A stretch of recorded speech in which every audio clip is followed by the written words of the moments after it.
Hi friends, ഇന്ന് ഞാൻ നിങ്ങൾക്കൊരു എയർ ഫ്രയറാണ് പരിചയപ്പെടുത്തി തരുന്നത്. ഇപ്പോൾ ഓയിലിന് വില കൂടുതലായതുകൊണ്ട് എല്ലാവരും ഇപ്പോൾ എയർ ഫ്രയർ യൂസ് ചെയ്യാൻ തുടങ്ങിയിട്ടുണ്ട്. കുറച്ച് പേർക്ക് ഇതിൻ്റെ മെത്തേഡ് അറിയായിരിക്കും, കുറേ ആൾക്കാർക്ക് അതെങ്ങനെയാണ് യൂസ് ചെയ്യേണ്ടതെന്ന് അറിയുന്നുണ്ടാവില്ല. ഞാൻ ഇന്ന് വീഡിയോയിൽ അത് കാണിച്ചു തരാം എങ്ങനെയാണെന്നുള്ളത്.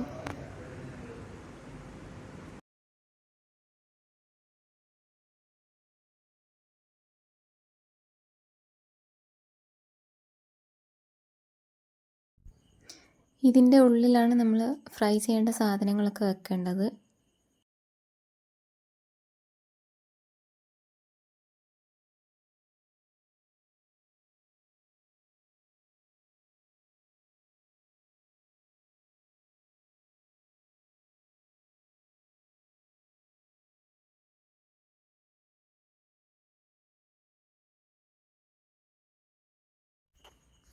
സ്വിച്ച് ഓൺ ചെയ്ത് കഴിഞ്ഞാൽ അതിൻ്റെ ആ പവർ ബട്ടണിലൊന്ന് ഡീപ്പ് പ്രസ് ചെയ്യുമ്പോഴത്തേക്കും ഇത് ഓൺ ആവുന്നതാണ്.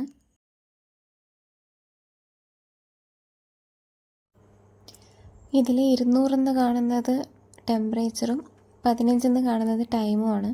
അത് നമ്മുടെ ഇഷ്ടത്തിനനുസരിച്ചിട്ട് അഡ്ജസ്റ്റ് ചെയ്ത് കൊടുക്കാവുന്നതാണ്.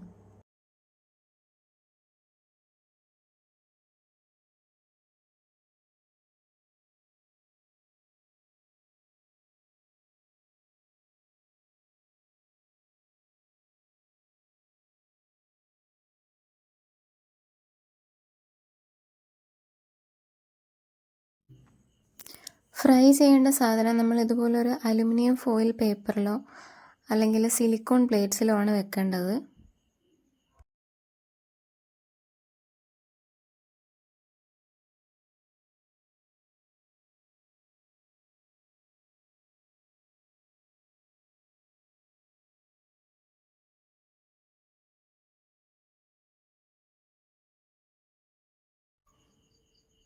ഇതില്ലാതെ വെച്ചാലും കുഴപ്പമൊന്നുമില്ല, പക്ഷെ അതിൻ്റെ ആ മേറ്റ് അടിയിലത്തെ സംഭവം അത് വേഗം ചീത്തയായി പോകും.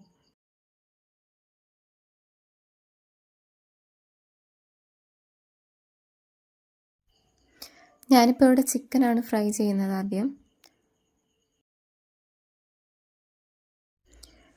ഇതിൽ ഞാനിപ്പോൾ ഓയിലൊന്നും യൂസ് ചെയ്തിട്ടില്ല. ഒരു ഹാഫ് ആൻ അവർ മാരിനേറ്റ് ചെയ്ത് വെച്ചിട്ട് ഡയറക്റ്റ് ഇതിലേക്ക് വെക്കുവാണ്.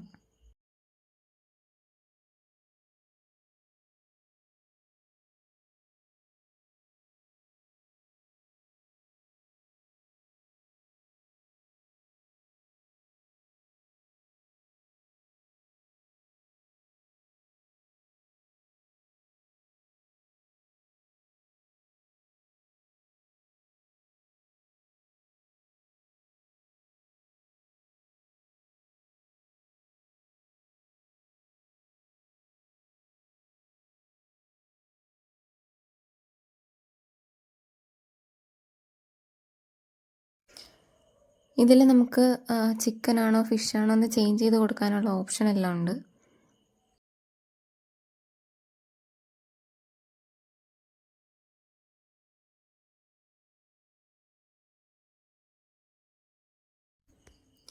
ഇതിപ്പോൾ ഒരു ഭാഗം നന്നായിട്ട് വന്നിട്ടുണ്ട്.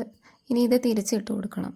അത് നമ്മൾ ഈ പേപ്പർ വെച്ച് കവർ ചെയ്തതുകൊണ്ടാണ് അങ്ങനെ വെക്കേണ്ടി വരുന്നത്.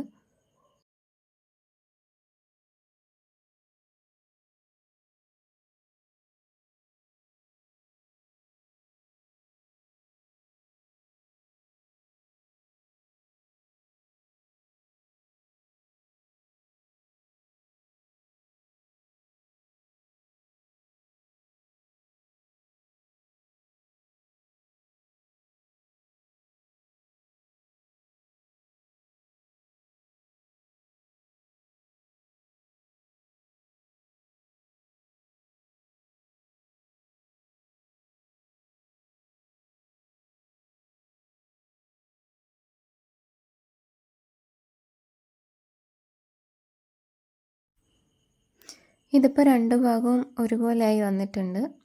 ചിക്കൻ്റെ സമയമായിരിക്കില്ല മീനിന് വരുന്നത്. അത് നമ്മുടെ ഈ ബോക്സിനകത്ത് ഉണ്ടാവും.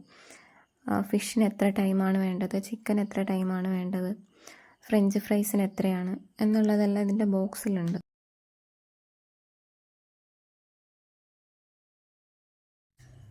ഞാൻ ചിക്കൻ ട്രൈ ചെയ്ത് കഴിഞ്ഞിട്ട് ഇപ്പോൾ ഫിഷ് നോക്കുവാണ്. ഫിഷിന് ഏകദേശം 10-15 മിനിറ്റ് കൊണ്ട് തന്നെ ആയി കിട്ടുന്നതാണ്.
നമ്മൾ സെറ്റ് ചെയ്ത് വെച്ച ടൈം കഴിഞ്ഞ് കഴിഞ്ഞാലും ഇത് ഓട്ടോമാറ്റിക്കായിട്ട് ഓഫ് ആയിക്കോളും.